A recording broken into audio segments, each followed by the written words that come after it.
What is going on, my Ghost Squad? Welcome to Tactical Tuesday. Today is Tuesday, May 15th, 2018. Sorry about the confusion. For some reason, as I was getting ready to start the show up, there was no button in the Hangouts that said start broadcast. So, hell, I don't know. There's no telling. I'm an amateur. This is my first go at it, so it is what it is. But let's hope everybody makes it over. I put a link in the old chat, so hopefully they call it on to the new chat. So we are broadcasting live on YouTube as always, and simulcasting as always on GunChannels.com. If you haven't made it over to GunChannels yet, go ahead and check us out. It's a great community for Second Amendment activists and advocates and gun lovers, and I like to call it the water cooler of the gun community. We've got 24-hour live chat going on at all times throughout the day. Great minds over there. If you have any questions about guns or firearms or any kind of thing, there's someone over there that can always answer it. And as always, most of your content creators that you watch every day and every night are over on Gun Channels. So go check us out at gunchannels.com. Let's see here. Speaking of which, let's go and check out over there who is on Gun Channels. You got G Webs, who's also in here. You got Ralph's over there, and Clover, and Sandhill Shooter, and Einstein, and Night Strike, and who else is over there? Knives is over there. So come on over to the dark side, guys. If you haven't checked out Gun Channels yet, come on over. Let's see here. On the YouTube side, it's a kind of a hopping crowd considering what we had going on earlier. If you have joined us back, we've got Gunpowder Beauty says she was first. Black Cat RL's out there. Night Strike's out there. Stealth Hunter, Rich White, the 1%. It's already said RL. Tack Daddy, he's in here as well. Laggy McLaggy Lag, love that name. Outsider, what's going on? You've got Recoil Junkie, Patriot in the Dark, D-Temp, Midnight Range TM. What's going on, guys? If you're out there, go ahead and say something in the chat. We won't know you're out there until you say something in the chat, but if it's your first time here, welcome. We're going to talk about a couple different topics tonight, but if you have something you would like to get mentioned, if you're in the chat, go ahead and tag me, and I'll be able to see it that way. If you really want it, go ahead and email it to live@ghosttactical.us. That'll come up through my email, and I'll make sure that I get all of that, and we'll read them on air and try to answer the questions to the best of our ability. What's up, Gun Loving Grandpa Stanley? You've got Georgia Trucker. What's up? What's up? What's up? Let's see here. Let's go through our esteemed panel tonight. We've got a good one to talk about some interesting topics about social media and our roles as content creators in the community. So from Texas, you got Tardot 357. What's going on, Tardot? I guess nothing's going on. From Nebraska, we've got Sandhill Shooter. What's going on, Sandhills? Can anybody hear me or no? I can hear you. My phone was in my pocket. I'm just leaving work. So I'm here. Thanks for the invite. Beautiful day in Nebraska. Right on. Nice strike. How the hell did you get in here? I used one of those gun show loopholes. Okay, well, from South Carolina, we got Night Strike. What's up, buddy? Hey, how's it going? Great to be here. Yeah, great to have you. You got your show coming on here a little bit later, so we're glad to have you for as long as we can. Yep. Thanks for letting me jump in. We've got from Florida, the tactical troll himself, Tack Daddy. What's up, buddy? Dude, there's so much esteem in this room, it's scary. There's a lot of something in this room. Did you say esteem or steam? You said it was an esteemed panel. So, well, we did esteem win, so I guess we can't really be too esteemed. If one guy in the pocket, one guy out of pocket. Yeah. Night Strike and me. That's a ton of esteem right there. Yeah. We've got the Godfather over there. G Webs, how's it going, buddy? Good. Thanks for the invite. No problem. Thanks for coming on. And of course, from Texas, the tactical leprechaun, Clover Tack. How the hell are you doing? I'm just here for the raffle. I heard there was a raffle. When is the raffle? The raffle's going to be over at, well, to submit submit your entries in there. You've got to email shootingleftofcenter@gmail.com and tag it Yankees Crazy. There you go. So enter the raffle. You got to do that. That's our complaint department, is shootingleftofcenter@gmail.com. I'm sure Yankee appreciates that. I thought it was the Yankee Marshal @gmail.com. I don't think he has that one, does he? I think so. Send it to the Yankee Marshal @gmail.com also. See what happens. I don't know if that's going to be his or not. You might get some interesting things. Real quick before we get kicked off here, I do want to bring up a couple of articles that are pretty recent. And the first one is North Korea cancels talks with South Korea and warns the U.S. Have you guys heard about this? The BBC is reporting that North Korea has canceled Wednesday's high-level talks with South Korea because of anger over its joint military exercise with the U.S. It says they were a provocation and a rehearsal for an invasion. It also warned the U.S. over the fate of the historic summit between Kim Jong-un and Donald Trump that is scheduled for June 12th in Singapore.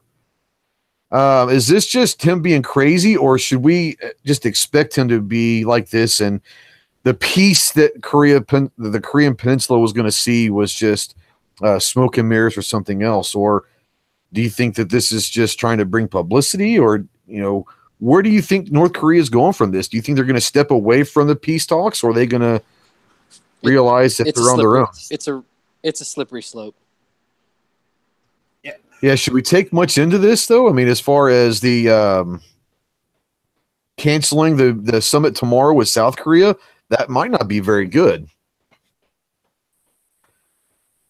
What do you guys think? I'll let Clover. Do you have any thoughts on this at all? I don't know. I don't know that it's not. They break off all kinds of talks and meetings and stuff. That happens all the time. It's a bargaining chip of sorts. So I don't know. It's that little game maybe that they're playing, I think. Yeah, I think so too. I think that he might not show up tomorrow, but I doubt very seriously they cancel the meeting with Trump. He might have overlapped the schedule for his Manny Petty or something. You never know. I mean, there may be a legitimate reason. Might be in town. He might be hanging with Dennis Rodman. Oh yeah, well that's true. Well, is there a ball game on tomorrow? Because maybe he's like a big Spurs fan or something. Or who knows? Could be. What's up, Nightwolf? Smeggy's out there.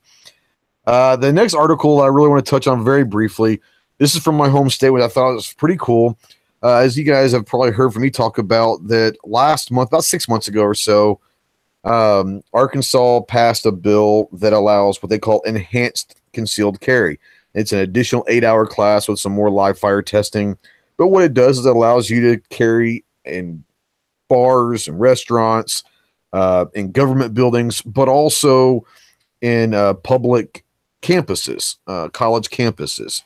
And a lot of people are really, really worried about that, about how that was going to affect the college life of people might be carrying if they get this enhanced carry.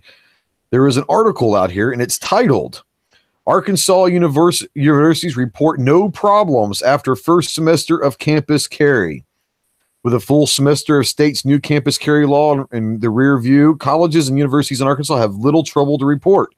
Officials with Arkansas State University, the University of Central Arkansas, and the University of Arkansas Fayetteville explained to lawmakers that the once controversial new law trimming gun-free zones at state-funded colleges and universities for those with a carry permit has not created problems on campus. We have not seen any issues yet on campus. I'm going to knock on some wood here, said Captain Chris Bentley of the UCA Police Department. Under this program, applicants for the Arkansas Concealed Handguns license could opt for an enhanced granted after 8 hours of additional training, including a graded live fire course that would enable them to carry their handgun on the campus of public university, colleges, or community college in the state. The University of Arkansas chancellor says, while this act will allow campus carry, it only applies to those with the enhancement and only covers concealed carry. According to the National Conference of State Legislators, 10 states are allowing the carrying of concealed weapons on public post-secondary campuses. So I want to talk to you guys a little bit about this to see if maybe you guys, and I think Texas, did they not recently also allow on public funded colleges concealed carry. Is that true, Clover or Pardot? Yeah, it was. I want to say it was last year that Okay. kind of Has there officially been went into any effect. It issues? kind of or went into effect or about the bad? same time as open carry. And we had the same thing where they all talked about how, it's blood in the streets and all that if this goes into effect, and nothing happened. It's kind of the same reports you're getting right now. Okay. They were acting shocked that nothing happened. Well, there may be a difference between the two in that. I don't know. Do you know how it works with Arkansas? If you have that permit, I mean, you still have to abide by whatever the university or whatever's policy is, correct? As far as I know, Because that's the way it's set up in Texas. They didn't do a new permit or anything. They just said that now your public funded colleges and universities had to create a policy that allowed for carry, campus carry. And then they could restrict it from there. They could restrict certain areas and things like that within reason, quote unquote, within reason. So sure. it may, I don't know. Does that would be interesting. Does that permit supersede anything that in Arkansas that the college says? That would be interesting. Basically what they can still pretty much, if they wanted to, if it's a state funded college, still ban weapons on campus, but they have to go through a long drawn out process with the state that explain to them why, and it's going to take forever. And so they still could, but I think most of them are saying it's not worth the hassle or the time to go through the policy that you have to have certain signs and certain amount of signs, and they have to be posted all over campus. And there has to, it's a big ordeal. So I think a lot of them are saying, look, we're going to go ahead and okay it. Once again, you had to talk about college people that are on there. They have to be 21 years old in Arkansas to carry. Then they have to go get the enhanced on top of their normal CCL or CCW, whatever you want to call it, CHL, I think, CCHL or whatever in Arkansas. But, so there's probably not a whole lot of people that are right away going to be doing this because most 21-year-olds are probably getting ready to graduate, honestly. But it does allow me to go to campus if I'm visiting somebody to be able to conceal carry as an enhanced carry. So there are ways these schools can still get around it, but it's a big ordeal, long drawn out. And I think most of them have just basically said, it's not worth it. So if they want to carry, they have the proper licensing, then go ahead and carry. It's interesting, though, that University of Arkansas, at least, does not allow students to store firearms in their dorm rooms. The only place that they'll be able to store them is in their locked vehicle. So even if they do have students, this is just the University of Arkansas. The other ones I think are good to go. They can store them inside in their dorm rooms if they're in a lockbox or whatever. But the University of Arkansas at Fayetteville does have something on the books that says they have to keep them in their locked vehicle, which I think is crazy because you're basically just telling anybody, hey, if you're looking for guns, our students keep them in their car because we don't allow them to carry them or store them in their dorm room. So that's an interesting thing. And I don't know, do you guys have any issues? And it's not just for Texas, but G or anybody or TAC, anybody in your state that may allow campus carry, are they allowed to store weapons inside their dorm room, or do they have to keep them somewhere else? I have no idea. Okay. All right. I know when I was in college, I went to like a private university, so it didn't necessarily matter what the state law was, right? Like basically they could allow guns if the school wanted to, because it was private property and whatnot. And it was against school policy to have a gun in the dorm or to, carry or whatever. And me and my buddy tried to change that, try to get like a campus carry thing. But like what you had mentioned earlier, by the time it was really a concern for us, like we were seniors, we were getting ready to leave.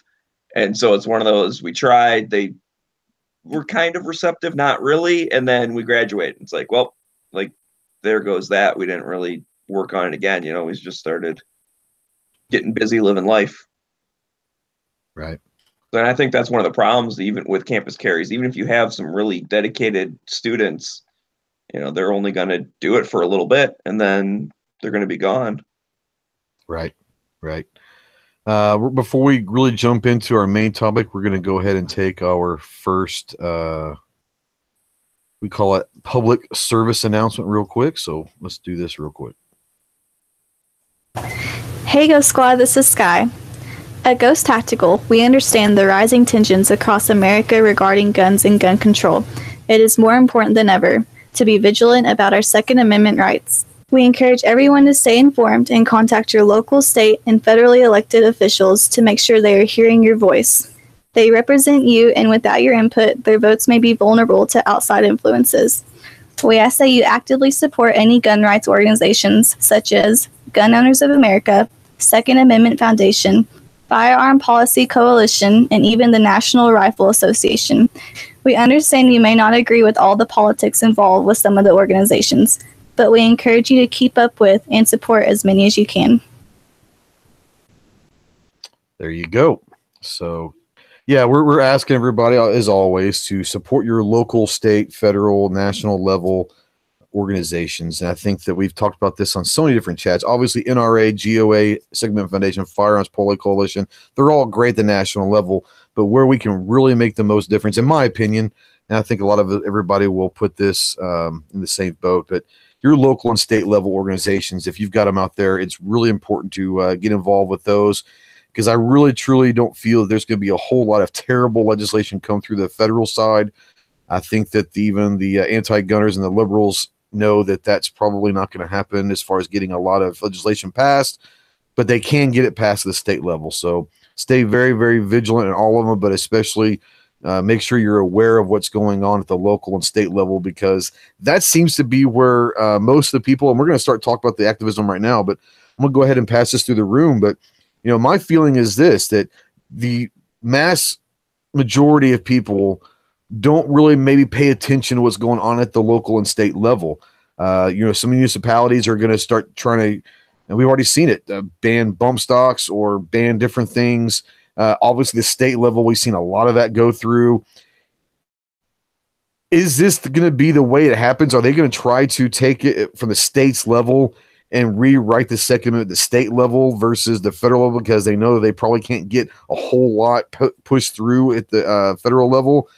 That's what I'm worried about, because I think that the way that this is going to look 5 years from now is at the state level, there could be a lot of legislation pushed through. I'm going to start real quick. Let's go with Tardot. What do you think about federal level versus state level? They're both obviously important, but which one do you think that people should really kind of start to focus their attention on? They're both really important. I think right now, like you were making the comment about, is the big push is coming through at state level.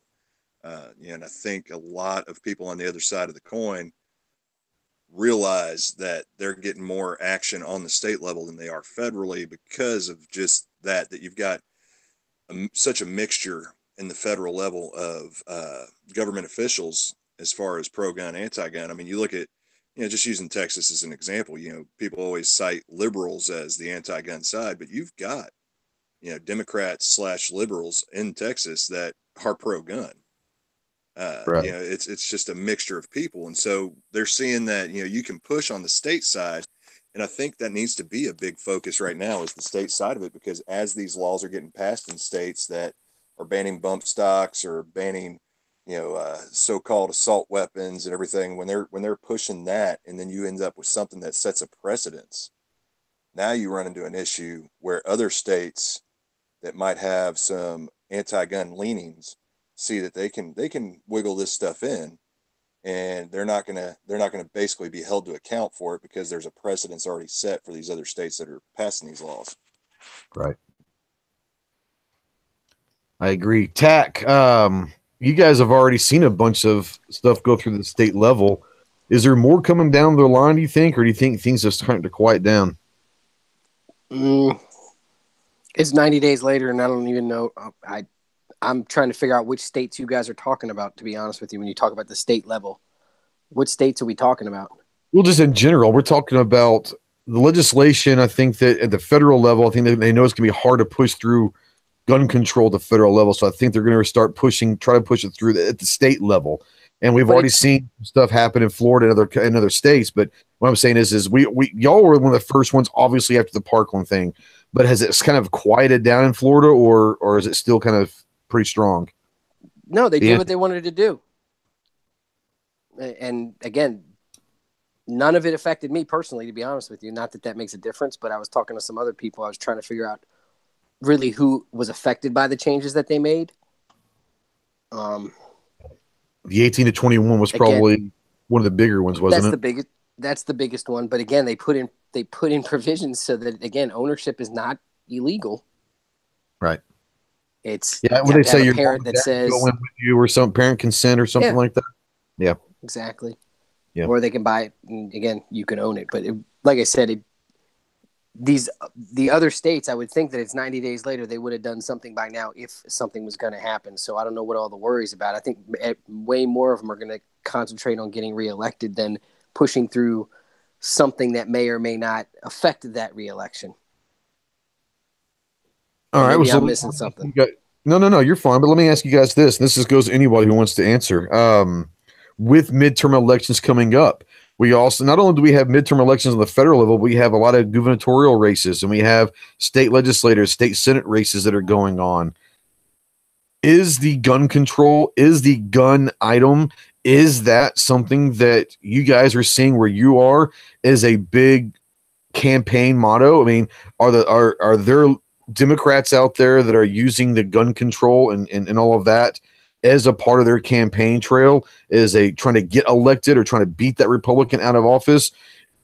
Are the Republicans using it as a way to stay in office or beat that Democrat? I mean, is the gun issue being utilized at the state levels? I mean, has anyone seen that before? We do here in Arkansas, and I'll go into mine just in a second. But Patriots is out there about the red flag laws. Yeah, the red flag laws are starting to get pretty prevalent. But like I said, is the gun issue being used at the governor's races or the representatives or senators races in your states? Anyone can jump in with this. It most certainly will be here. So I'm sure they will be in Florida. Florida. Florida, yeah, absolutely. It'll be up and down the coast, both sides. Smeggy, you were going to say something here. Yeah, I was going to say I'm not seeing too much of it in Michigan from the anti side, but I am seeing it from the like the pro gun side, just like a what do you call that? Like a assurance that they do in fact support the Second Amendment. So are these the incumbents, I mean, that are already in office trying to keep their job, or are these the ones trying to defeat an incumbent Democrat? No, it's we have a Republican governor right now, but it was the newer Republican guy who was talking. He showed up to the state 2A rally and gave a nice little speech. So that was pretty cool. But and maybe just trying to get votes. That can be cynical. It could be possible, but whatever. He's at least given the right lip service. As far as I wanted to say something a little bit earlier when Tack was saying, like, what about other states? We saw it with Vermont. We saw it with Hawaii. There have been a few others, and most of those are multi-burst trigger activators and, the 21 thing. I know I'm missing a couple. There's a couple others that did the 21 thing. As well as someone said the red flag laws. I really don't like that name, though. It really should be the take your guns and get due process maybe later if we feel like it law. There's hard to say, but that's what it actually is. No, you're right. Part of the or the pissed off ex-girlfriend law. Maybe that should be what it's called. I've got it pulled up here. My notes from, I guess it was Saturday, and there was a couple of states missing out of this that they mentioned out in the chat. I know Saturday, but Washington, New Jersey, Massachusetts, Connecticut, Maryland, Florida, California, Vermont, and Hawaii since Parkland have enacted, whether it's the quote unquote bump stock. None of those are surprises. No. Not California saying they are. Did anything? And then, like I said, California did everything in the 3 years prior, so they pretty much had already done all that, correct? Right. Yeah. Well, yeah, a lot of it. Yeah, it was minor changes for California, obviously, but yeah. Night Wolf out there, and he makes a comment. He said, politicians don't give two shits about gun rights. They only keep them in place to be reelected. Well, that's kind of our fault as citizens. If they're not taking gun rights seriously, then isn't it our responsibility as the citizen and the people who vote to hold them responsible for their actions? If they're not taking them, there's the gun rights serious, then find someone that will. Like I said, I mean, we all know that people are going to say whatever they need to say and what they feel is they have to say to get elected. But the whole true test is once they are elected, how do they react? Are they truthful to their campaign promises? Do they hold the values that you hold in esteem? Do they hold those same values to their own personal agendas at wherever they are, whether it's a state senate, state house, federal level, whatever? If they are not doing that, then hold them accountable. Not only write them or call them, but let them know. When you do write them or call them, let them know that if they don't, then you will be looking for a new candidate come re-election time. And the one thing that you guys talk about all the time is about getting elected. When you start dangling other candidates out there and saying, we're going to go find someone else to support, they tend to listen to that kind of stuff real quick. They're not going to listen to all emails and all that all the time. But if you start talking, a whole bunch of people start talking about finding another candidate, they will start listening. So hold them accountable for what they say in campaigns. Absolutely. Nice, Rick. You got anything to add real quick? Well, I just like to mention, you know how everything's been ramping up anti-gun and whatnot? I mentioned this before, but South Carolina went and stated that, you know, we'll secede again if the government tries to go and confiscate. You guys passed bump stock ban. No, my South ass. Carolina did not put a bump stock ban in place. Actually, I was just getting to that, Smeggy. So hold your damn horses. Okay, let's go. Okay, so Columbia, the city of Columbia, which is where the state capital is, right, they went and imposed a bump stock ban. But here's the thing. There is actually state preemption law where localities aren't allowed to do stuff like that. And South Carolina, just the other day, went and is starting to impose another law that restricts cities from being dissidents towards state law. Yeah, so we have that in Florida, and they're shitting all over it left and right. So I'm not impressed with the fact that South Carolina is saying anything about it. But at least South Carolina is threatening to secede if, you know, they try and repeal or, you know, take away our guns. So. Yeah, secession. Let's be realistic. That secession is smoke. It's all that is. There's no state is going to secede. It ain't happening. There's, you know, you look at even South Carolina learned all the ties. I mean, it's not the 1800s anymore. Ain't happening.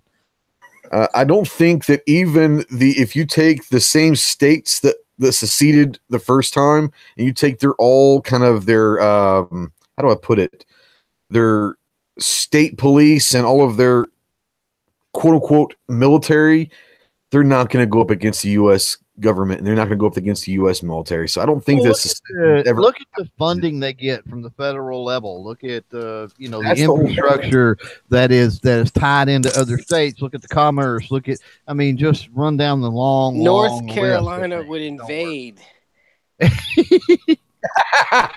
and win. Right. No resources.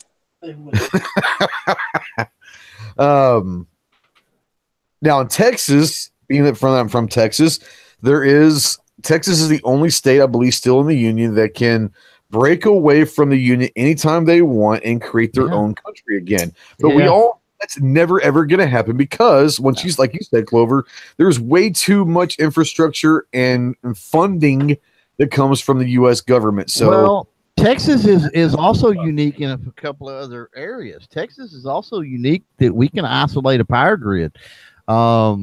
Which is sort of unique. So there's some perks with Texas. I agree with you. Texas will never secede. I mean, there's way more to it. To say that is just a rhetorical tactic. But Texas does have, as far as resources and things like that, they would have the best chance. Why you say Texas is the only one? I'm gonna have to say every big Texas city would end up fighting each other. Come on. No, they're not. Texas is not the only one because South Carolina never surrendered. It's all good. And I think everybody hates Austin now. So, you know, Houston would get cocky and start invading. Again, it goes back to invasion. It is. I mean, you know, Houston and Dallas will have an invasion, but they'll both gang up and go after Austin because nobody likes Austin. So, just, you know, when I lived in Austin, Austin was, you know, still kind of growing, but apparently Austin is a hated city of Texas now. I don't know. I haven't been there in a while, but. Well, I do agree at Clover. Like, as far, and that's the thing you got to really look at as far as survivability and the ability to actually make it on its own. Texas would be one of the very few states that would actually be able to do that, you know, looking at GDP and everything else just for the state itself.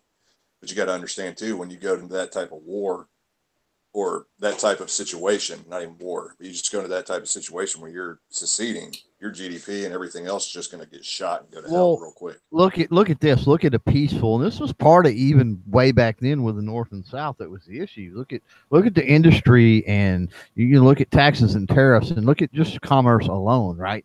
And even if it was a peaceful secession, and the United States says, okay, Texas, you know, you're now the Republic of Texas again.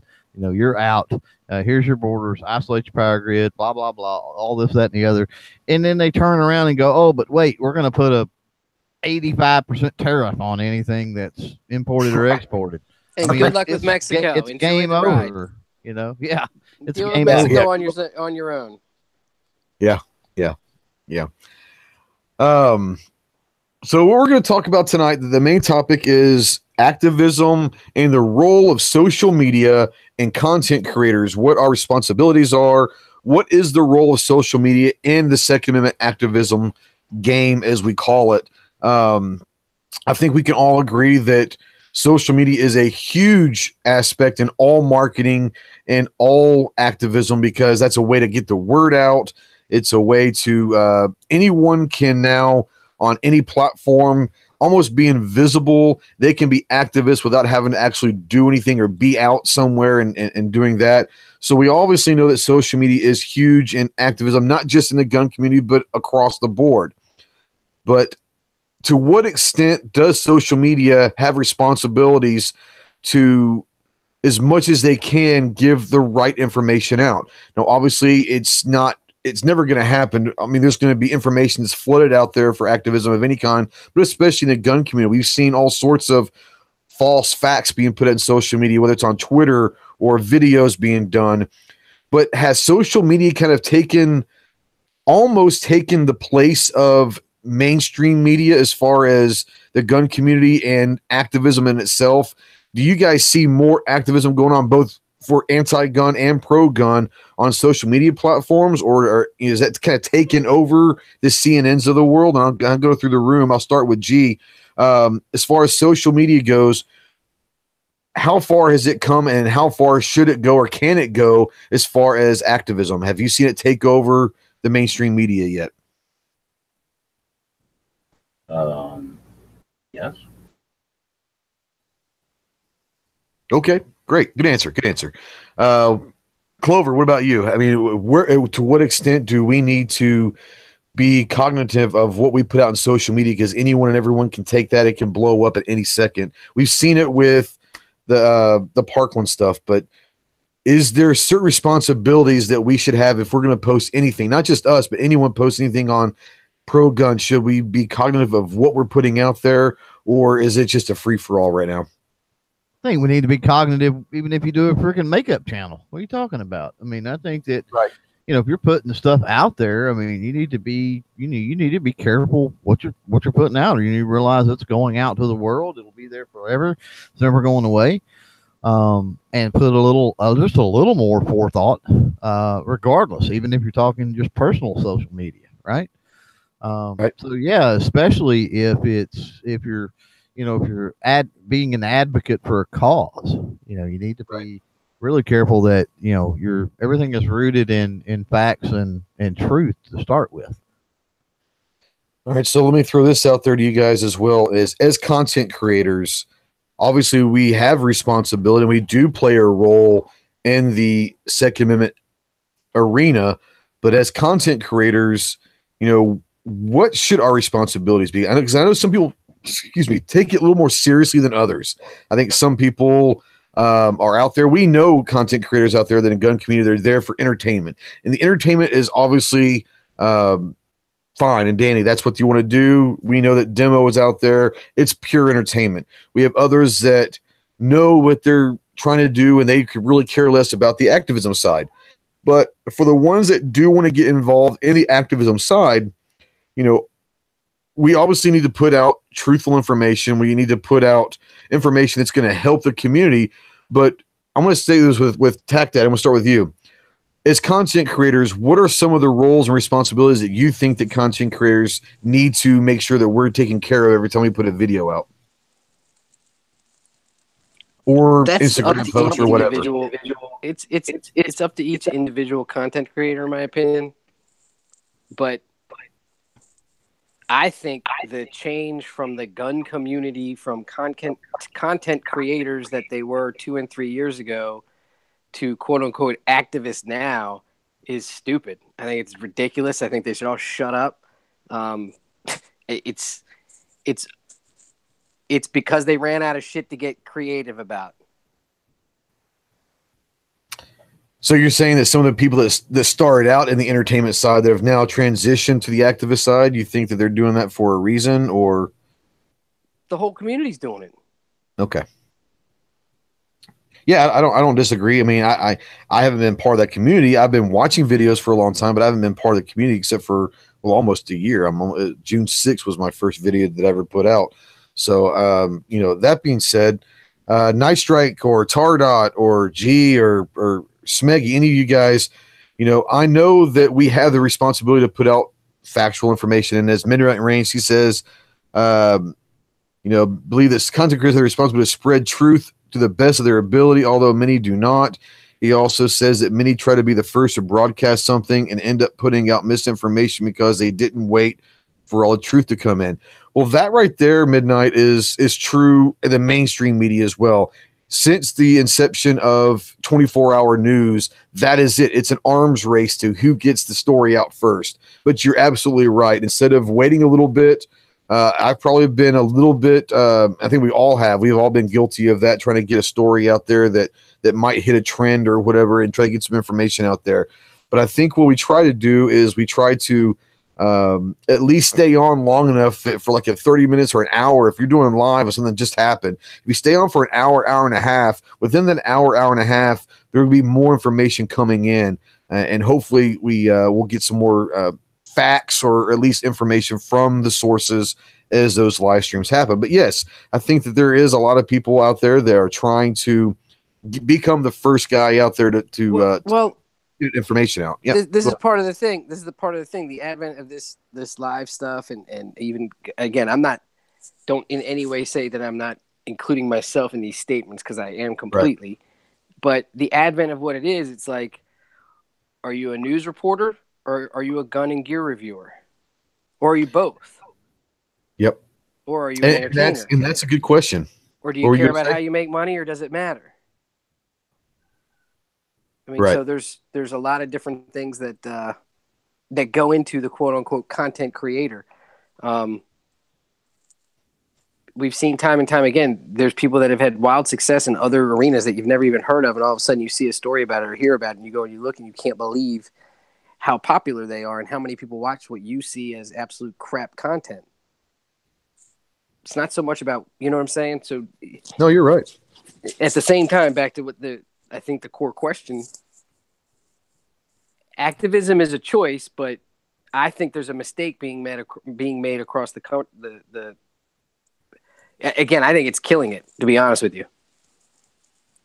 Yeah. I think the activism aspect is absolutely killing what was the YouTube gun community, where, again, you had a group of channels that you enjoyed watching what they had to say about the guns themselves, different shooting activities and performance and all that kind of stuff. And again, everybody gets to choose. I'm not saying I'm right, but you're right. Shit. No, you're right. It's all changed in the last couple of years, and I don't like it at all. You know, we've all talked I like the activism between advocates and activists. You know, go ahead, Smeggy. Go ahead. Oh, sorry. Yeah, I just want to say I like the activism part. I mean, honestly, that's one of the things I do every month on Every Second Matters, and I don't have nearly as big of an audience as, you know, some of the review channel type people. And so from that point of view, yeah, I'd love if they were more activists, because they're going to have that audience that's going to listen to them, right? I mean, they have more people. So I think even if someone just does a little bit of something, I mean, every little bit helps, kind of thing. And, we do have to keep fighting for our rights and whatnot. So I say keep it up. I think everyone should be doing it. On that one in just a little bit. I want to get a couple comments out here in the chat. RL says that everyone needs to be an activist in his opinion. I kind of disagree to a certain extent. I think we all need to be advocates. And activism isn't for everybody. And a lot of people out there are roll call, and some other people are out there commenting. I think including Clover, so this kind of the same thing. But there's a lot of people who they like guns and they're part of the 2A community, but they don't necessarily want to be an activist. So, I mean, if you don't want to do the activism side, then don't. That's okay.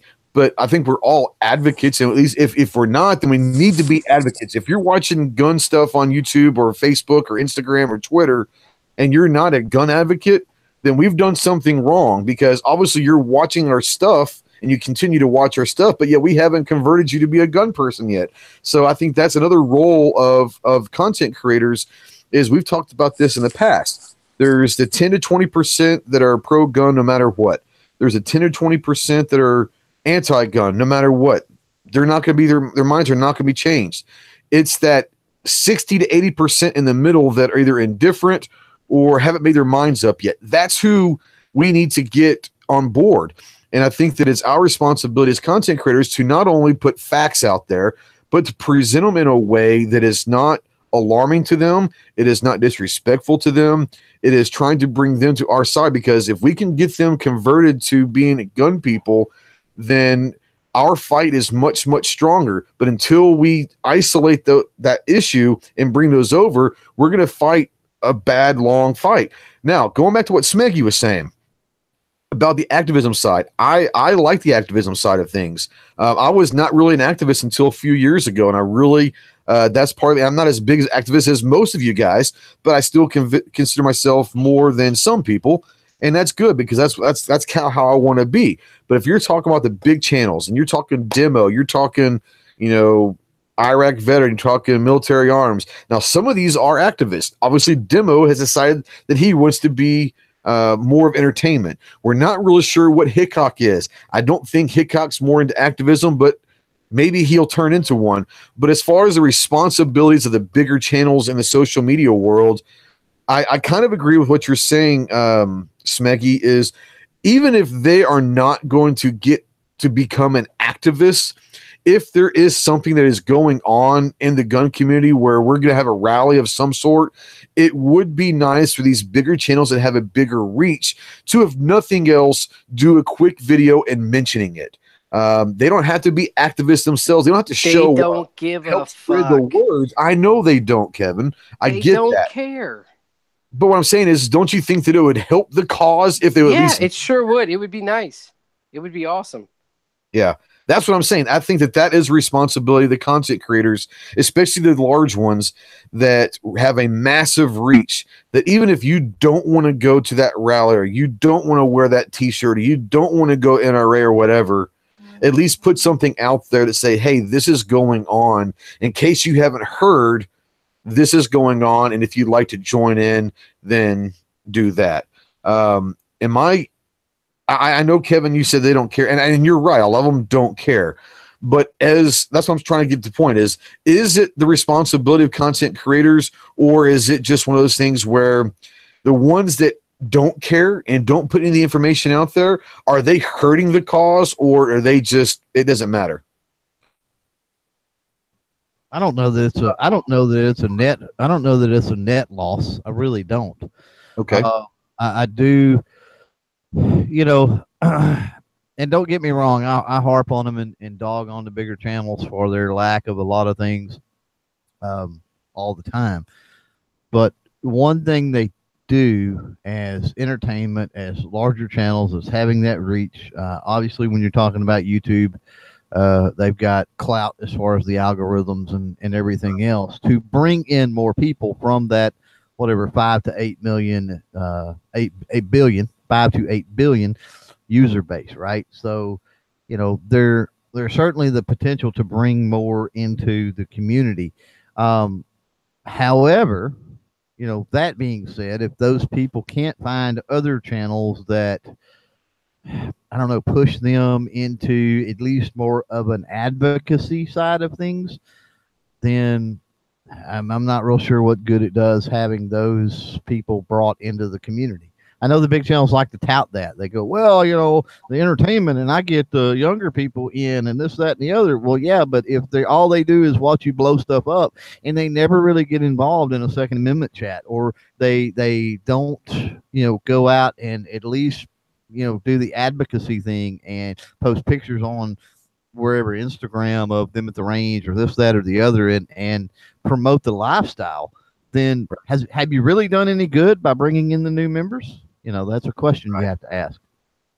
Now, Travis T out there makes an interesting comment. I want to pose a question to the panel. I'm going to kind of open it up as a kind of a free-for-all when I start talking this. But he says, I don't believe everyone is pro 2A or not. There is a middle of the roaders who we need to carefully persuade them on our way. So I want to ask you guys this.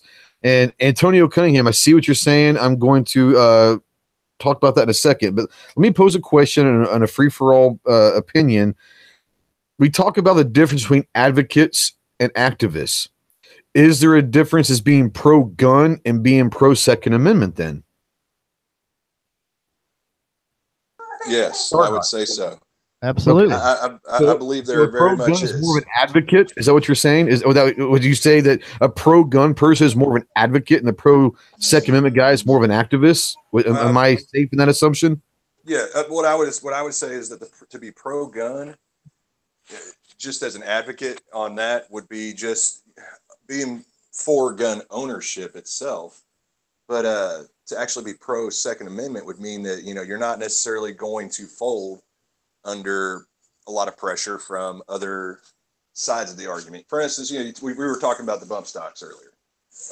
There's a lot of pro-gun people out there that, some people may have assumed were the complete, pro 2A shall not be infringed stuff. And they, pretty much came out and said, well, I can understand this. It doesn't really affect me or anybody I really know. And to that extent, I don't care, is what they come out for the most part say. And to me, they can still be pro-gun and be about gun ownership, but they don't, as a whole, as every part of that firearm community, as the Second Amendment community, they kind of fall apart. They aren't necessarily activists in the sense of promoting the Second Amendment itself. Right. Kind of like FUDs. I mean, is the term being used as FUD? I don't know. So it's got to be 100%. I don't like that term, but that's kind of what it is. What's you say? What's that? It's got to be 100% shall not be infringed, or you're not on the team. I don't think so. I don't think so at all. No, I'm checking because that's what it sounds like. An activist. I'll consider myself as an activist, but I'm not a Howl at the Moon shall not be infringed guy. Obviously, those words mean something, but the more and more it gets used as a punchline, it turns into cliche, in my opinion. I think that you don't have to be, rah, rah, rah, rah, rah, Howl at the Moon and still be an activist. I think there are different ways of being an activist, and there's a place for that. But I think that there's a place for more calm, collective, conversations as well. So I don't think that you have to be the shall not be infringed from my literally have to be activist. You don't literally have to be standing out there screaming shall not be infringed. When I say that, I mean more in the sense of, you're not willing to give that inch because there's been inches given so many times. When you look at the pro-gun side, I'd say just your I guess the best phrase would be just kind of the advocate, just they're gun owners. They're not necessarily against gun ownership, but they're willing to still give an inch to keep what they currently have. But they give back inches all the time as well. Concealed carry, suppressors. You can go down the list of all the things that have been gains on our way along this ride over the last 25 years. No doubt.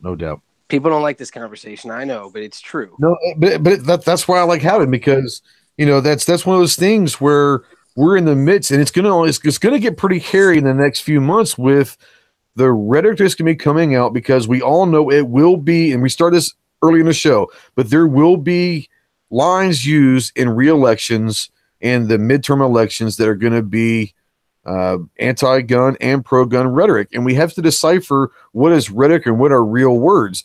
And the problem that I have is I'm seeing a lot of people that are social media content creators that want to be part of the community. And I'm sure G knows a lot because he's been around doing this a long time, but there are a lot of them out there that want to be part of the community, but don't necessarily want to take a stand on anything. And if they do, it's going to be a very, very vague stand that if something happens a month down the road, they come back and see, well, it is, you guys know what I really meant back then. And I think that there are a lot of people out there that do that quite a bit. So my question to you guys is when someone goes out there and as a content creator on social media, not just on YouTube, but any social media platform, and they go out there and make a stand for Second Amendment activism, are they responsible? What in the world? Good Lord, I'm getting notifications. Are they responsible for continuing their activism, or once they put something out there, are they good to go? My question is that, because I'm seeing a lot of people that put a video out there saying, Shoutout be infringed, and we need to have a discussion, and we need to talk about this, and it's a very serious item. And then a month and a half goes by, and you don't see anything from them at all. They go back to their fluff pieces. They're blowing up fish. They're blowing up tannerite and all that, and they kind of go away, maybe because they didn't get a lot of views on that video that they put out there saying we need to be activists. They had a poor showing, so then they transition into back to the fluff stuff. Well, I would take this back to kind of what Tack said. It's all about what you're wanting to get out of the YouTube situation. And it comes back to a big thing of consistency. We were talking about, he was talking about how is it really helping the activism side of things, having to have more people, even jump from being a gun review channel to suddenly jumping being to a activism channel, and even vice versa. I think a lot of what people are going to look for on the channel is consistency, because they came to that channel for a reason. And so it's also, what do you want out of your channel? If you're looking for the views, if you're looking for the subscribers, and essentially everybody can say they're not. In a sense, we all are, because we are looking to get our message out there and our voices heard. Sure. But if you're running out there and just, we've said it before, chasing trends, if you just throw something out there that's 2A content because you believe that's the big deal right now, and then you just jump back to what you were doing before and you never do it again, right? That's that consistency lost. Yeah, I want to say a quick shout out real quick. Rick Nethery says, Ghost, he's sorry I'm late. He wanted me to know that his son's first day at MCRD San Diego, which is boot camp, he went as an 0311, which is a ground infantry. We call them grunts. Semper Fi to your son. Tell him it's going to get a lot worse before it gets better, but I swear it gets better. But he's going to have a nice 3-month vacation in San Diego. He might not think it's a vacation, but he is going to be one of the few in the crowd. So Semper Fi to Rick's son. Tell him I said good luck, and if there's anything I can do for him once he gets out of boot camp, feel free to have him get a hold of me. I'd love to talk to him. Mateo says the gun community as a whole is guilty of being lethargic. More to me need to be activists, if they wouldn't be in the constant fights to maintain our rights. That is true. We've talked about that a lot. Is the gun community seems to be lethargic, might be one word. I'd say apathetic would be another word. There's a lot of problems with the gun community until there's actually a threat on their front door. They don't seem to care, and that's not necessarily us, but there are a lot of people out there. Recoil, hard for you guys to go with YouTube constantly kicking your ass. Well, that's you just have to overcome it and adapt. Let's see here. I'm missing a couple. Antonio says, I'm personally fine with pro-gun people not being activists, two-way advocate, or neutral. However, I don't like content creators who shite on people because they aren't advocating what they want. That's a big one. And that's what I'm saying is I don't believe that every content creator has responsibility of being an activist. If they choose not to be, that's fine.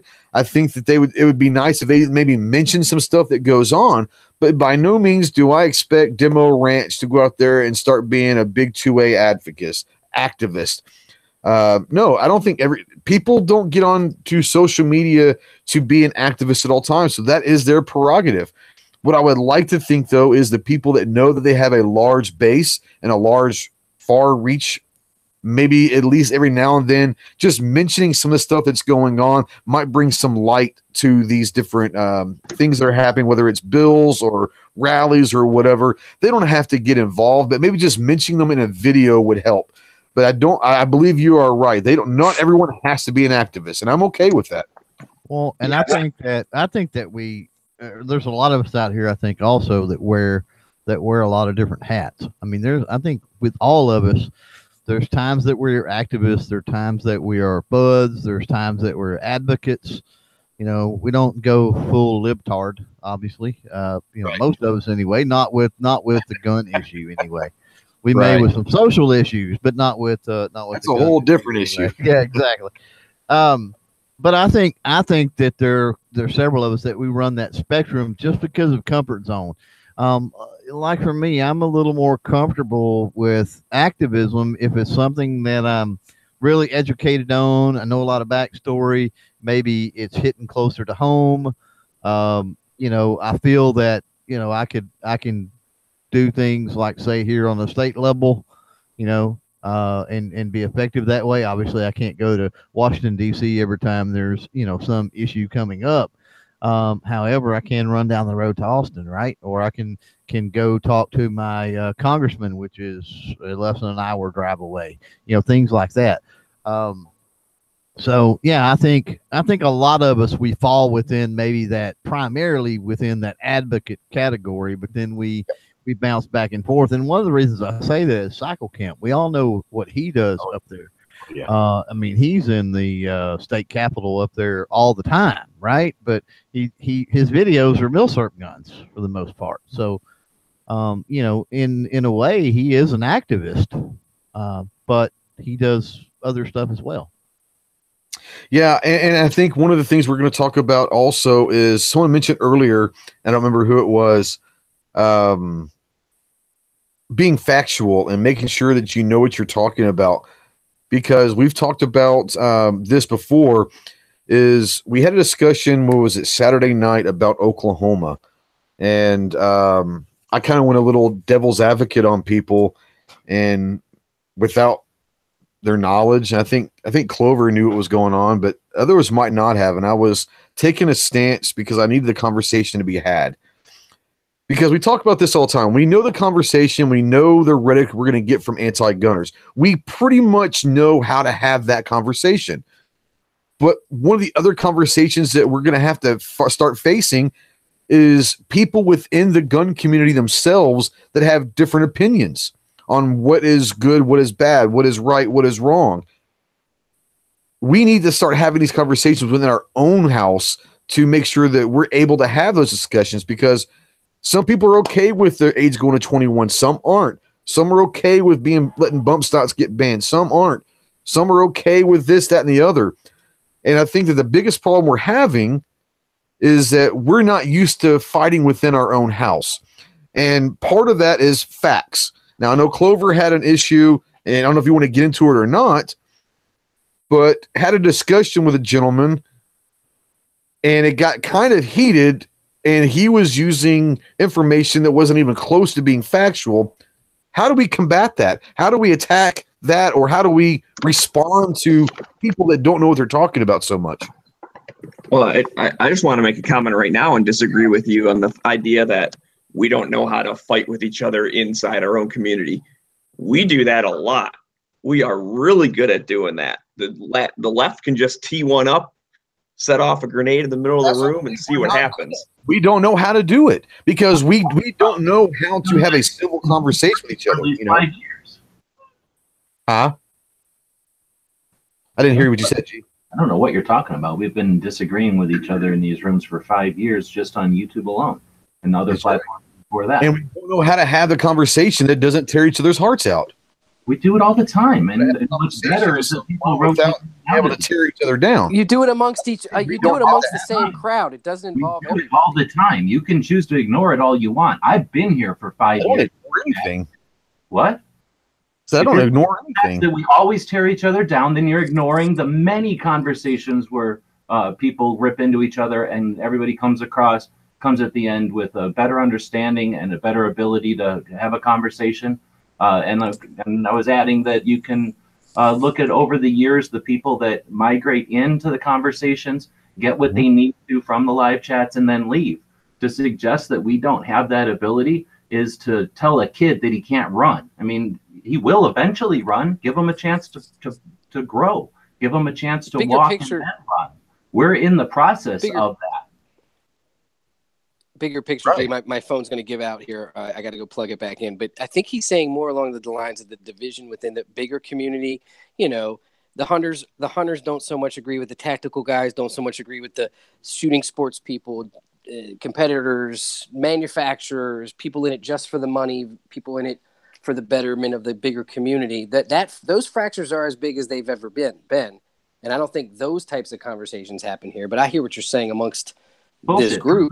With any kind of fact or a link to something that's substantial that proves that that's the case. Because I'll go back to my previous statement that we're in the process of learning how to solve those problems and we're healing those wounds. So because we can see the conversations doesn't mean that they're more prevalent. In fact, if anything, it means that more people are seeing the conversations and the conclusion to the conversation. And then therefore, as more people come to that and experience it, they don't need to have that conversation. So I would say my position is it's the other way, that we're healing those wounds, if anything else. And you asked, what's the role of social media? I never even got to answer those questions. Yeah, but go for it. Yeah, I've thrown it out there. So yeah, go for it.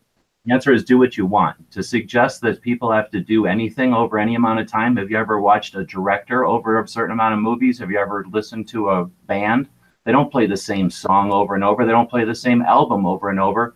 They evolve and they grow. They work with others. They collaborate. They learn new things. They test those skills and they evolve.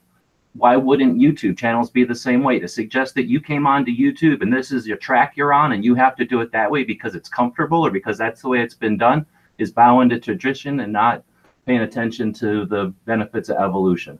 And again, if you're going to look at it from this is the way it's always been and this is the way it's going to be, then you can't see the future and where it's going. And if you're on train tracks, I guess that's, you just see the world differently than when you're walking or when you're, in a 4x4 vehicle or you're flying. Is that a hypothetical or are you saying that I'm like that? If anybody takes anything personally, trust me, if I wanted to say something to somebody, would say it directly. I'm not trying. I'm just asking because you kept saying the word "you." That I don't think that I'm trying to say anything. The question is talking to the group, dude. I'm talking to the fucking group. If I wanted to say something to one individual, trust me, I have no problem saying something to one individual, and I don't need to pussyfoot around. That's why I was asking if you were saying that. It makes no difference. I don't understand where the hostility is coming from. These are all just theoretical questions and hypotheticals that we need to discuss. Frustration. There's no hostility. They're simply trying to get a point across, and I'm sitting across the room from my computer, so my voice is elevated so you can hear me. I'm also frustrated because I haven't been able to get in one point to any of the about 16 that you've gone through. So it's just frustration more than anything, and I'm yelling because I'm across the room. Well, I've said on multiple occasions, I'm opening up. Go ahead and speak your piece. You don't have to wait for me to call on you to answer. Personally, I'm explaining the situation, not bitching. I'm just explaining it. Okie dokie.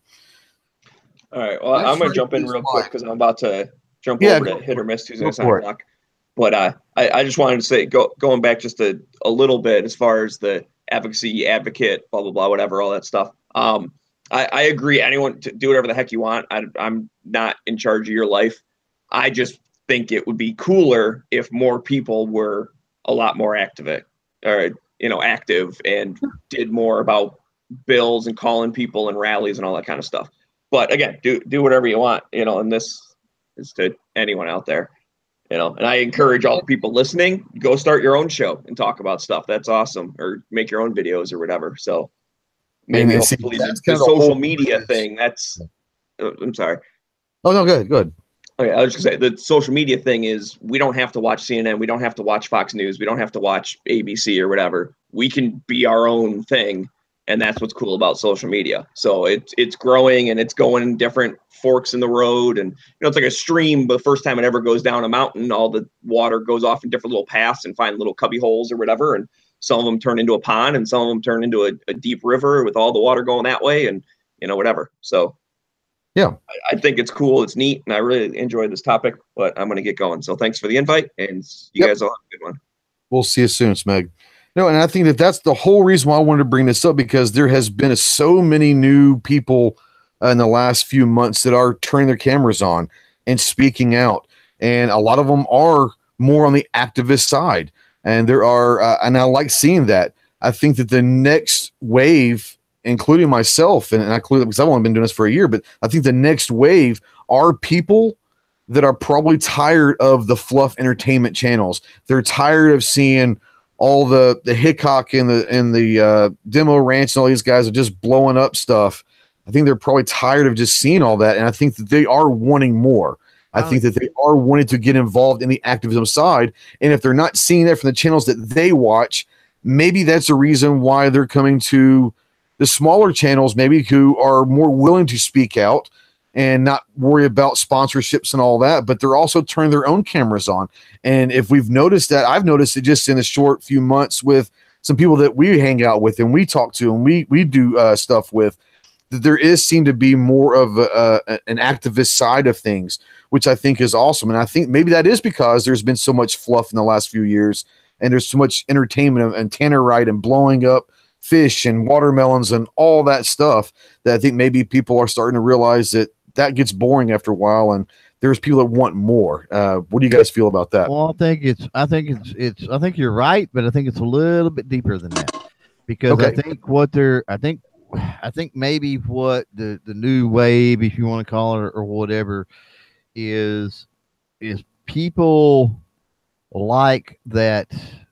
I think they would love for these small channels to get as big as Demo or Hickok or whatever it might be, but I think they like that the diversity, I guess you could say. They like that it's simplified. They like that you come on, and I mean, we may do our produced videos, and then we may do some type of an like this, talking about an issue, having the discussion, having the conversation, and they know where that person they're watching stands.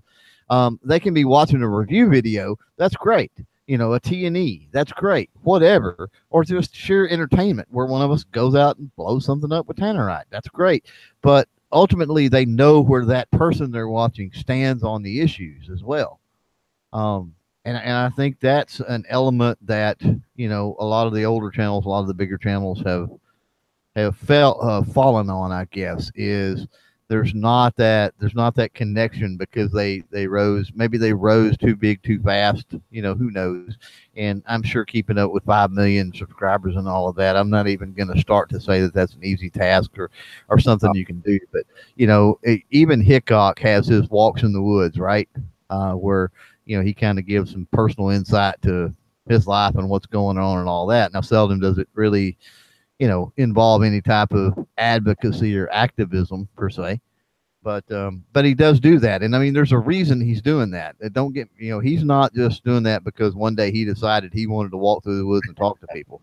I can guarantee you there was some forethought put into that, because that's just how we run our channels, right? We think about the next thing and what we should be doing and what's going to garner the most attention and create the most engagement opportunities and things like that. So as a creator, I guess what I'm saying is, we're not, a lot of the ones coming up now and they're out there now are not just one trick ponies. No, I think you're right. I think there's. Oh, go ahead. I must be watching a different YouTube than y'all, because what I've seen over the last couple of years is a bunch of channels get big, rise to some prominence, and over the last 6 months to a year, the slant has gone from what got them to where they are to all of a sudden thinking that I give a shit what their political views are. And it's not just one channel. It's not 5. It's all across all genres. Yeah, and so you're saying if they grew big because of the fluff, they stay fluff. Right. Yeah. See, I kind of agree both ways. Well, I was going to ask you a question real quick, Tardot, because I want you to come in, but I want to ask you this before you start. You've just started in the last few months, and you've kind of understood the whole spectrum we're talking about. When you started to turn your camera on, what was your primary goal? And it's okay. I mean, you don't have to say if you don't want, but was it more activism? Was it more entertainment? Was it a combination of both? Or, what was the last thing that says, you know what, I'm turning my camera on and we're going to do this? What kind of pushed you to that position? When I first got on, literally my first sets of videos was activism, because it was going to the state capitol for the rallies last year. Okay. But a big part of it, really, and what it essentially has become, is activism, along with trying to help the new gun owner community and new concealed carrier community. I mean, I've done a few series talking about, and I'm trying to continue them going, is talking about, new to carry, what gear to use, what gear to get, and, just the different types and how it's going to adapt to each person. It's been showing off. It's been doing a little bit of showcasing and some reviews talking about gear and guns, more geared towards helping educate some of the newer gun owners. That's been the thing, I think, that essentially everybody kind of needs to understand about their own channels. And I mean, I even put that to the big channels, is make it what you want it to be. That's why I say I kind of agree with what Tack says, and I agree with what Clover says to a point. These people did make their channels off of what they wanted to do, whether it was just going out to the backyard like Hitchcock and shooting off some guns, or shooting tannerite and stuff like Demo. That's how they made their channels. And if that is what they wanted it to be, they do need to continue it. Now, if they do want to add in a few little series here and there, as long as the understanding is there that, hey, this is an activism side of it, or this is an educational side of it, if you want to watch it. But don't necessarily completely redirect your channel to be this other side of things, because just like Tack said, these people, take Demo, for instance. If he would jump to the activism side, I can guarantee you a lot of the people that watch him, especially a lot of the teenagers that do watch him, they're not necessarily going to care. Some of them may, but there's going to be a good portion that they don't care. They're not there to watch that. So if he would just completely redirect his channel, he would pretty much tank it all. So it comes down to what we want as creators, want our channels to be. Like I said, I'm more geared toward wanting my channel to be something to help anybody who's wanting to be a new gun owner. That's the big thing. And then I kind of try to throw some little comedy entertainment things in there every once in a while, just because I think I have a bright idea come up. Yeah. My whole thing when I first started was literally the first one I ever shot was because some people that here at my home range were asking me how to get started into IDPA shooting. And so, that being said, I never really had the anticipation of doing much more than that. And then, I've always been fascinated. I've always tried to keep up with training. I love training and, the concealed carry part of the gun community. And I think that those are two that are very important to me, is training and concealed carry and making sure you carry. And it's a political statement with that as well, obviously, but carrying every day is a big part of my life, and the training side is a very big part of my life. And as I got started, I kind of got interested in more of the activism thing and being around G and some of the Smeggy, like the guys that do the Every Second Matters. When I first kind of came around gun channels, that was intriguing to me. So I kind of evolved into that. And so I think that there is room if you're consistent. And like I said, I think that the problem we're seeing is some of these people that have never been activists for a long time, then all of a sudden try to, and then they go away from it. That's a problem. If you're wanting to get into activism, then that's great, but be consistent with it. Don't just talk about it in one video and then you never hear it from it again. Or if you don't want to do the activism thing at all, that's fine too. But I think I understand what you're saying, Tack, and I think I agree. Is there are a lot of channels that made their bed and being a specific type of channel. And then when they transition to a different type, unless it's incredibly sincere and it's incredibly consistent, I do have a feeling that some of these other channels that made it big are not going to be taken as serious activists if it's not done properly. I think that if Demo was to come out and start being an activist, then I think that people inside the community would probably not take that as seriously, because we know the antics that he was doing at NRA, dressed up in a wig and a wife beater and walked around with Daisy Dukes on. So I don't think that anyone would ever kind of take him as an activist as a serious thing. But if he decides to change paths and really goes head into it, that's great. I look forward to seeing some of the bigger channels that would maybe get involved more because, like I said, a bunch of us is great getting the word out, but sometimes we can get one or two big channels to get that word out to even more people. And that's my whole point is even if you're not an activist, I would like to see the bigger channels, the mega channels, if you want to call them that never say anything about the rallies or anything like that. Even Hickok started doing a little bit for the last rally. Eric Veteran started doing about the last rally. Obviously, Mac is doing a lot of stuff on the activism side, and I wish that there would be some others that would, if nothing else, just mention when rallies come about, would go ahead and mention what's going on in their state every now and then, just to kind of let people know that they're keeping up with it, because I think that means a lot to a lot of people. There are a lot of stuff going on. Before we get in real quick, speaking of training, I do want to go ahead and do another quick public service announcement, so hold on just 1 second for this one. Hey Ghost Squad, this is Sky. We here at Ghost Tactical would like to continue the trend of becoming more involved in any gun safety and training. We encourage everyone, no matter your skill level, to continuously look for training in your local area. We think that taking a gun safety course every other year is important. We also believe that taking classes and training for self-defense and home defense are extremely important. Make sure to go looking for classes and training opportunities when you can. This not only helps you become more proficient with your firearm, but it helps support your local instructors and Second Amendment community as a whole. Back to you, Ghost.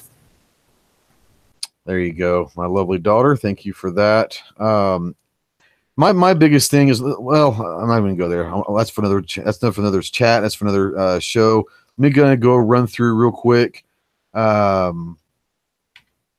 talking about fish break and what that means. One person's out there trying to figure out if he can explain old fish break. Let's see here. RL's taking. I'll take care of RL. Nightwolf says if people spent more time blaming the assholes killing innocents and not blaming firearms in our community, the country wouldn't be going to shit. But I agree. The problem is they're going to blame the tool. They're going to blame the thing that is scary looking, because God forbid a human being is to blame for these killings, because it's hard to sit there and say that my neighbor that I've known for 20 years just shot up a store. It must be that evil gun that was in his house, not because he was crazy. And I couldn't see that coming for the last 20 years. It's a very, very sticky thing when you start talking about blaming a person versus the tool. Obviously, the person needs to be held accountable, and the tool is what's being blamed instead of holding the individuals. That gun is not going to go off on its own. That gun is not going to walk into a school and shoot 17 innocent kids or people, because not all of them are kids, but that gun's not walking in there on their own. You've got to make sure that we are taking the focus off the tool and putting it where it needs to be, and that is the person that basically took this tool and created an atrocity. So yes, we need to start making more sense about not blaming the tool, blaming the individual person, whether they're crazy or not.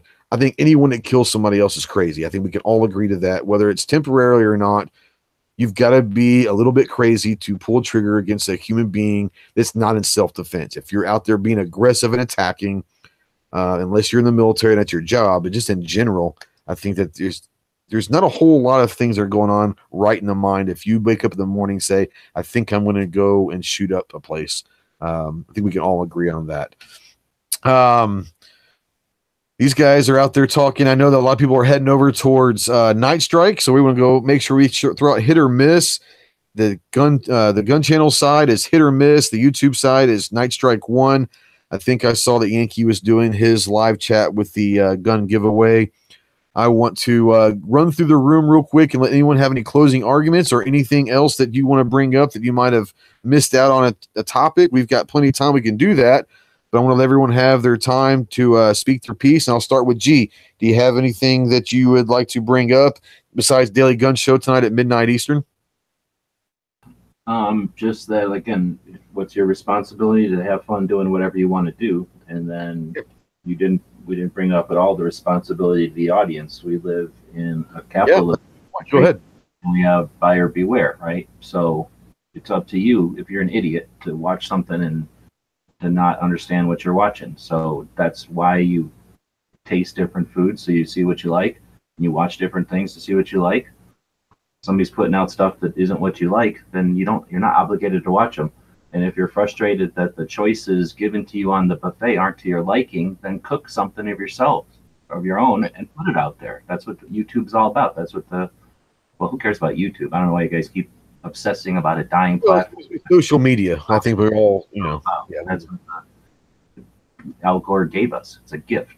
You're not using that gift. Al Gore gave us the internet. Yes, he did. Yes, he did. So you still get Daily Gun Show at midnight Eastern. Go check out Daily Gun Show. The YouTube channel is Daily Gun Show, but more important, go check out GunChannels.com, Daily Gun Show, and G and Angelina and Smeggy and a whole slew of Bob's there. He's there, but the whole slew of characters are running that, and it's every night, Monday through Friday at midnight Eastern. Check out the Daily Gun Show. Tardot, what you got going on? Oh, not much. I would just say that anybody out there who's a creator or looking to be a content creator, you got to do what you enjoy. Kind of like what G's talking about. You got to do what you like to do, or else it's really not going to mean anything. And be yourself. You know, you can sit here and do gun reviews all day long, but if that's not where your I guess your heart sits, if you're more of an activist, then do that. And if you're in between, do both. But you just got to be consistent about what you're going to do and be honest about what you're going to do. As far as plugs, as always, check me out at Tardot357. I am looking to start doing some new series that's going to be more involved with Instagram and Twitter coming up. So if you aren't following me on there, definitely check me out, because it's going to be asking some questions of my followers to see what they think on certain topics coming up that I'm going to do actually shows on. It's going to be kind of a top 5 show that I may start doing. A top 5 kind of a list type thing on, or what? Like different topics or what? Yeah, it's going to be different topics. It's going to lean a lot towards, favorite gear, stuff to help out new gun owners, just like favorite gear or what the audience thinks is some of the best gear out there for some new gun owners or some new carriers, and to kind of throw out what they think. And so I'll do a video of not just what I think all the time. It's what does the public think? Nice. Tack, what you got going on, man? Oh, just sitting here loading magazines. I'll call out everybody real quick and say, as somebody who's going to go do another training event this weekend. This week, yeah. You can talk about being all about it, but if you don't go train, good luck keeping up if you ever really need to. That's right. That's right. Go find, like we said, I'm actually working with some people trying to get some training sessions brought to my home range that have never been here before. So, if you can't find anywhere new or around you that has really cool training, contact some of the people that that does training classes and ask them, would they be willing to come to your home range if your home range won't offer anything. A lot of these companies will do that. If you can guarantee 10 people or whatever, they'd be more than happy, if they're not too far away, to come to your area and do training for you. So just because you might not be able to find a lot of training in your area doesn't mean that you have to give up on that, because I'm in discussion with a couple training companies right now that are willing to come to my area if I can guarantee them 10 people. I can pick 10 people up in 10 seconds. So I'm working on bringing some stuff to my hometown, and that would be really awesome. So go train. You need to give me a call, and we'll get that Funker Tactical training out there if you can do that. I'm in. I mean, I'd love to. Yeah. But yeah, just because no one says that they can do training in your area doesn't mean you can't go get training. Sometimes you might have to go get on a plane. And we know Danov's driven overnight down in Tennessee to go to one of Yeager's stuff. I've driven overnight to go to Dallas for some stuff. But just because you might have to travel a little bit, still go get that training. If you had to travel very far, then maybe these companies are willing to come to you. So don't use "it's not in my area and it's too far" as an excuse. If you're like Tack said, if you're serious about training, then go do it. And sometimes it's simple as taking a gun safety course. pistol 101 or handgun 101 type course. But I suggest taking a home defense course, a CCW course, excuse me, and all that. So there's obviously options out there. It depends on how hard you want to work to get that training. Outsider says he's in the process of moving back to Helena. No range within an hour drive would be a suggestion in that situation. If you're in Helena, pull over and make sure there's a safe backstop. Yeah, right. If you have land that you might have, then you can maybe make your own range. If you've got some land or have access to land that someone might want to let you build a range, you can do your own backyard range very, very quickly, very, very easily, and very, very cheaply. I'm not sure how far. In Helena, you might be a couple hours from Hot Springs. Hot Springs has a couple really great ranges. Jan Morgan, who's running for governor, has an indoor range there. But you also have the Mountain Valley Shooting Association. It's a huge range. And I shot a bunch of IDPA events at the MVSA. So check out there in Hot Springs. There's a couple really good ones. But Hot Springs, I would say, is probably your best, closest to Helena that's got really quality ranges. Go check out MVSA, though, Outsider, for sure. Clover, what you got going on? Well, I just want to mention something that annoys me first, and that's okay. That's what I call the repost warriors. And if there's somebody out there that does this, I have a suggestion. And to define repost warriors, that's some type of tragedy, some type of event occurs, there's some kind of a legislation is brought forth, anti-gun legislation, and they immediately start reposting any and every article and thing and whatever. But you never see them post anything about going to the range, about shooting, about anything at any other time. Be real careful about that, because that does two things. First of all, that only puts an emphasis on firearms, the community, the lifestyle, and the Second Amendment, and quite possibly the worst time to be pushing stuff like that, because emotions are high. And so that detracts from the impact a little bit. And then second of all, there's no personal aspect to that. And I think that's really what people can attach to go, oh, I know that guy. He's a great guy. Wow, he has firearms. He goes shooting. Well, he seems like a reasonable guy. If he's into that, then maybe they're not all that bad. So be real careful, in the whole sense of social media and whatever. In that sense of your timing and the personal aspect and how you approach it. That's it. I really don't have anything. Everybody knows. Got the live shows Monday, Wednesday, Thursday, Friday, and all types of produced stuff in between. Yeah, I think that be on the lookout Thursday night at 8 Central. The way that looking right now, at least this week, we're probably going to have the Ghost and Clover show Thursday night at 8 Central, 9 Eastern.